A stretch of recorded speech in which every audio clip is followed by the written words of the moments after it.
Our next speaker, I texted her and I said, okay, what'd you do in high school? I know, she looks very athletic. She said, my mom said I was the biggest pain in the ass.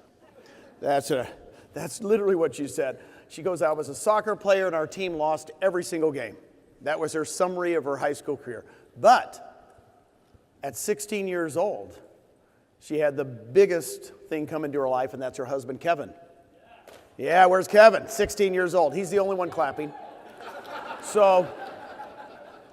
But then I asked her, I said, here she was, very successful agent, and this is going to happen to all of you. Now we're asking you, you're good at working with buyers, you're good at working with sellers.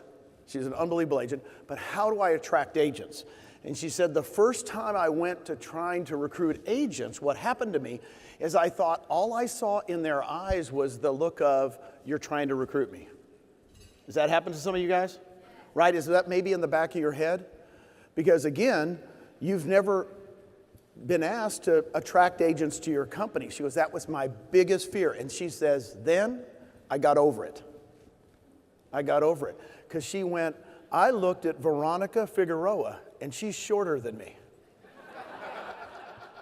If Veronica Figueroa can do it, I can do it. So from Raleigh, North Carolina, let's give it up for Tina Caul!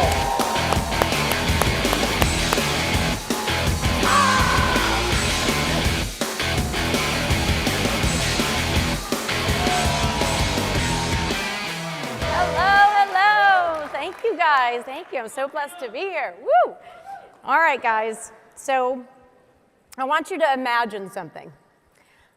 I want you to imagine going on vacation for 2 weeks with your family and your phone doesn't ring once for business. Can I get an amen? I want you to imagine not eating breakfast, lunch, or dinner in your car on the way to appointments 3 to 5 days a week. That was my life. I want you also to imagine not being the top agent on your team, or worse, the only agent on your team. And I also want you to imagine going from one stream of income to possibly 10 streams of income in the next 3 to 5 years. So these were the things that I imagined when I was sitting in my car eating Taco Bell or all the crappy food that we eat as real estate agents, because there's really nothing fast that's good. And I used to think about, there's got to be a better way. There has to be a way that I can have that life. And then I got a great call from my friend Michelle Sayward, and she tried to convince me to come to EXP, and I was the biggest brat, like my mother said, and I said no 100 times. But after 6 months, we decided to come to this company. And the two things that I focused on in the last 3.5 years that I've been here were leverage and leadership. So today, I'm hoping that I can give you one little nugget that you can take away and start putting an actionable step into place to build that life that you want. Are we good with that? All right, let's do it. So for those of you who haven't met me yet and you're new here to EXP, I've been in the business now for 2 decades. I started at 23, I'm 44 years old, so I've seen the market shift a lot. And I always say I was the average of the 7 people that I was surrounded with in Michigan when I started my career, and they sold about 25 to 35 homes, and I was thrilled with that. I made $100,000, $150,000 a year. I was the highest paid member of my family. It was wonderful, but then 2006 started to, plummet, and by 2008 I had lost 70% of my income, and that just wasn't fun anymore. And so luckily for me, a magical fairy came into my life by the name of Mike Ferry. Who has worked with Mike Ferry before? Yep. And that magical fairy taught me that I didn't have to depend on the market to be a good agent. I just had to learn the skills, have discipline, and treat my business like a business. But the biggest thing that he taught me was the power of thinking bigger, right? Because a lot of us come from families that don't have a lot of money. In fact, money is a point of contention. And many of you think of the word money and you get a negative feeling in your body. And so what Mike taught me was that if you can do, if you can treat the business like a business, have a time schedule, come in, learn the answers that the sellers say to you, because guys and gals, there is no school for sellers learning new objections. They say the same thing over and over and over again, and we just need to learn the answers, right? And then we get more appointments. So from there, armed with this new knowledge, I decided with my husband, Kevin, that we were gonna move out of town. We were gonna leave Michigan because the wind hurts our face, and that's not fun 6 months out of the year, and we looked for sunshine. And we ended up in Raleigh, North Carolina. And when we landed in there, it was really wild because I didn't know where I was. I knew I could sell homes. I knew I could, come into the office every day, but I needed a GPS just to get out of the driveway.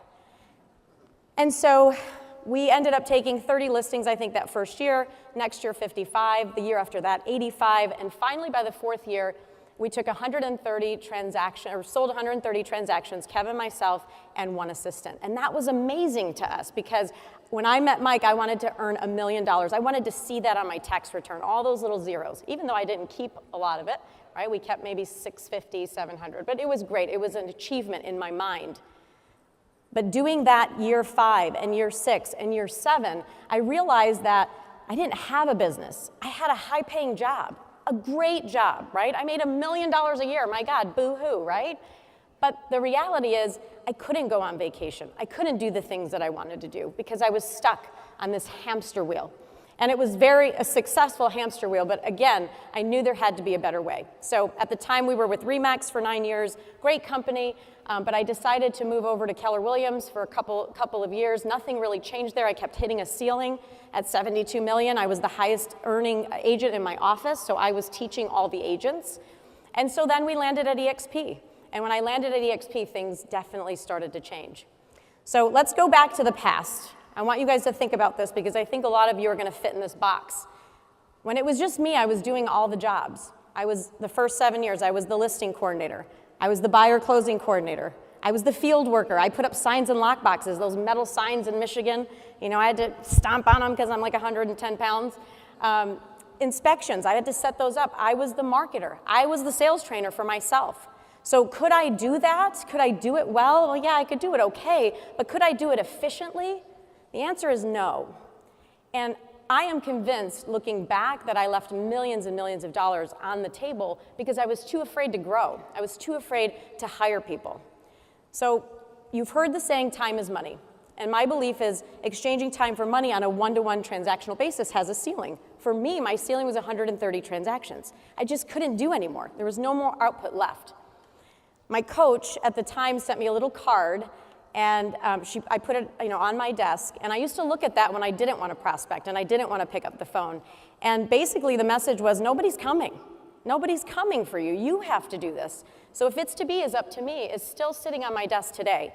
But with the difference at EXP and my mindset shifting a little bit, I changed that little note card. And today, my new mantra is, if it's to be, it's up to we. And so, yes.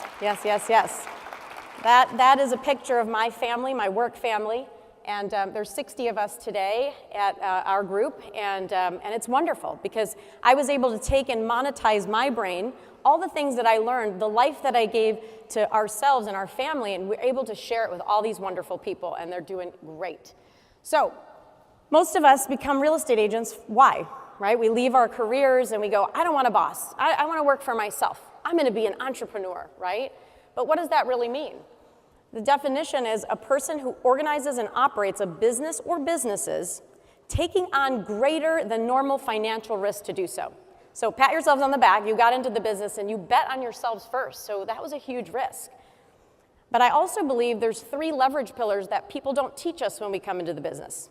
And these 3 leverage pillars are systems. So if you have a system for putting in a listing, a system for putting in a buyer transaction, a system for going on inspections, a system for closing. We're actually really good at systems because we're real estate agents. The second piece is tech. So I think Kyle Whistle has a new app that he shares with our group every week, right? Kyle is all about the apps and the technology. We get on Zooms, right? We do Zooms. Tony Robbins does Zooms with millions of people around the world. We know how to leverage tech. But the thing that we don't know how to leverage is people. And that's the thing that's missing in probably 80% of our businesses. So that's what we want to teach today. So what's the first secret sauce, the first magic formula in, in building your foundation, building your business. To me, the secret sauce is getting the right people on the bus at the right time. So it's knowing where are my weaknesses? What am I not good at? And then let me hire people that can help me leverage that. A lot of times when I'm coaching an agent, they'll say, I want to hire, I need help, I need leverage, I'm going to hire somebody. And the first thing they all think about is, let's hire an assistant. Who's heard that? Raise your hand. Yeah, let's hire an assistant. And assistants are amazing. I mean, I had one for the first, forever in North Carolina. But to me, if you're a producer and you're doing 20, 30, 40 transactions, let's say you do 50 transactions a year, an assistant's going to cost you about $50,000, a good one anyway. But if you hire a transaction coordinator for $400 or $500 a deal, you're going to spend about $19,000 or $20,000 on that transaction coordinator, right? So, and that's not a salaried employee that's looking at you saying, hey, Bob, did we sell a house today? I remember my assistant would come into the room and go, the board's looking empty. She wanted to get paid, right? So I was like, oh, God, I got to make some calls. I got to pay Kelly. So for me, the first person, if I go back and rewind my career, the first person that I would hire is not an assistant. The first person I would hire is a growth partner. And when I say a growth partner, it's the ISA. I know a lot of you have heard that word. It's thrown around loosely, an inside sales associate. Now, I want you guys to be honest, because I know a lot of you in this room, so don't lie. Who has the tenacity to get into their office every single day and prospect for 2 hours to 3 hours a day, every single day, Monday through Friday? Raise your hand if you do that. There's literally like 5 of you. And I know that's true, because the worst thing that a real estate agent wants to do is pick up the phone and get rejected every day. We're in a relationship building business. We love people. We collect them, right? And so nobody wants to get rejected. So if you're not the growth partner and you're not the ISA because you suck at it, because obviously you all just did, to be honest, who's growing the business, right? So if you hire that person, which is about $2,000 a month, 5% override on all the deals that they make, do you think that when you are done prospecting, if you actually do prospect, that person calling your database, that person calling your leads, right? Because we're supposed to call our leads 7 times, text them, do war dialing, which we don't do either, right, if we're being honest. Do you think your business would grow if you had a growth partner on your side? Yeah, so that's what I would have done differently. So eventually what will happen is you're going to see that growth partner is going to make you more appointments. And they're going to be like, hey, Bob, I made you 3 appointments this week. Did you go take the listing? And Bob's like, oh, my God, I have too much business. I can't handle these appointments. And that's the trigger that you know, oh, my God, I have a real business. I have opportunity. I can hire agents now. I can bring them into my fold, and I could say, hey, I have appointments. You don't even have to prospect on my team. I mean, you do, but let's just say you take that pain point away, right? Because you're offering a service. If you're building a business and I'm bringing in a partner and we're saying 50-50, we're going to split this. I built this machine. You're just going to come in and service the customers, and I'm going to give you half of the deal. We have people signing up for that all day. Most people don't want to build a huge empire business. So that is where it's time to build on that growth partner, because now you can finally have something to offer. So that's my amazing partner, Mackenzie Sotini, wherever you are in this room. She helps me run our team, right? And so we have now 60 agents. We're going to do 1,000 transactions this year. But my biggest thing that I hear when I'm talking to an agent, I want to grow a team, I'm exhausted. Okay, so you're exhausted in running this business over here, 30, 40, 50 transactions or more. And now you're going to go hire a bunch of people and try to build a team. I mean, think about that. Would you go open a coffee shop right now with the time that you have, manage it, order the coffee, manage the people, do the marketing? You'd all go, I don't have time to open a new business. But that's what opening a team is. You're opening a new business. And so a lot of leaders fail that I've seen because we're part-time leaders. So I was at least smart enough to know that I would suck as being a leader, and I would stink at saying, did you make your calls? Because I'm self-motivated. So if an agent's not making their calls, I'm like, do your job, just make your calls. Most of us team leaders are terrible. We're terrible leaders for other people. And we have to notice that. Mackenzie is an amazing leader. She's patient, she's kind, she's a saint, and she can motivate people in a different way than me. right? So we're a good match. So don't be a part-time leader if you're thinking about joining a team. Use some of the money that you have coming in and buy back some of that time, right? So I thought this slide was gone, but it's here. All right, so today we're 62 agents. We have 1,000 transactions, but thinking about leverage, we also grew our EXP team, right? That's a lot of people on a team that we're managing, and these people have grown to over 1,000 now in the network, which we're so, so proud of. Yes, yes. All right, so the message is we work hard, right? I think real estate agents are the hardest working agents. We don't know how to turn it off. We're great at customer service. We're always on. We function at a high stress level, and that's not good, but we're just good at our job. We work hard, but the key is for you guys to buy back some of the time. Use the money that you're making in real estate, buy back that time, and put together great leaders if you're looking to join or build a team, because you never want to be stuck having one stream of income. So most millionaires, most multimillionaires know that they need 7 or more vehicles of income to grow their wealth. They know their net worth. So the question is, how many do you want? Because I know Tony Robbins, I think last I heard he had like 100. He was part owner in 100 businesses. Last but not least, before we get to this slide I wasn't going to put on because I think some of the people in this room might look at it and go, oh God, she's just telling us how great she is and what her and her husband built in the last 4 or 5 years. And that's not the goal. The goal is I want you guys to think about me as just this little Greek girl that came from a poor family, that had really good work ethic, that took 20% of everything I learned at all of these conferences, because I've been to probably 150 in the last 12, 15 years. I took away 20% of what I learned and I moved it into action. And so this next slide is to inspire you to go from one stream of income to potentially 10. And know that some of these things we did 10 years ago, right? I think I heard Jarek say that most people overestimate what they can do in a year, they underestimate what they can do in 10. So I want everybody to think of your age right now. Don't lie to yourself, your real age. Add 10 years. I hope this next slide will inspire you to know that this could happen to you. You just have to take intentional action. So we went from 2 streams, which really was 1 stream, so that's a lie, to 10 streams of income. So last year our team had 24 agents on it. We sold 514 transactions. We net $1.2 million take home for our team, and I didn't sell one of those houses. So that's a real business, guys, right? Thank you. Been here for 3.5 years with EXP, and we've earned $1.055 million in revenue share total in those 3.5 years. So thank you, Glenn Sanford. Our stock guide 10 years ago said, just take 10, 15% of your income. You're not even going to know that it's gone. Just stick it in these little accounts, right? These American funds or whatever. I know nothing about stock, but I do know that it grew on an 8% yearly average. Of course, it's down right now, but we're not looking at it. This is a long-term play. So start scraping away and paying yourselves first. This really matters. There's over 700,000 in there. The gifts from EXP, my gosh, we bought a rental property with it. So our stock's gifted for production, attraction, investments, $400,000 worth of stock, so because of EXP Realty. One of my friends owns 25 rental properties, all paid for, and she inspired me to start investing, and so we bought our first property several years ago. Now we have 11 properties, and we make $3,000 a month passive income, but think about that. We had to invest over $500,000 to make $3,000 a month passive. And here at EXP Realty, if you bring 6 agents that are cappers, which is what, 2.7 million in volume, they sell 5, 6 homes a year. You bring 1 agent to the company, that's the equivalent of owning 1 rental property.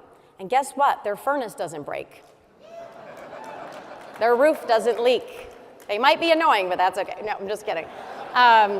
So 6 agents who bring 6 agents, guys, $3,000 a month in passive income. We don't think about these things till we're sitting in our car dripping sauce all over stuff, right? And we all have nice cars. So that's a great investment, but it's a long-term hold. When we pay off all those homes, whether EXP is around or not for us in 20 years, that's a plan to exit, right? You've got syndication deals. I learned this from a great EXP agent here, Mark Z. And we got involved in syndications, which are group investment funds. That's another $4,000 a month. Kyle Whistle was he helped me with affiliate agreements. He said, Tina, every time you're on YouTube and you're talking about something and you say RedX or you say, Espresso Agent or you say SalesX Training and people sign up, those companies will pay you for that advertisement. You're drawing people to their company. Why aren't you getting paid? And I said, I didn't know you could, right? So now we get checks and Kev's like, what the heck is this from? I said, I don't know, YouTube or something. So. And then, of course, we get our referrals, right? We live in Raleigh, North Carolina. If anyone has a referral, send it our way. But, that's a huge thing for EXP agents. Go on to Workplace. Get to know your fellow agents. Like their stuff. Collaborate. If you see that most of your business is coming in from California, talk to those agents. And then coming soon is the thinking bigger, right? Mackenzie and I talked about coaching, right? We could do coaching. We could make extra money doing coaching or team building or whatever, guys. But just think about all the different ways that you guys can monetize that amazing knowledge in your brain. Learn how to be better leaders. And if anyone needs help doing any of these things, reach out. Love you all and so blessed to be here.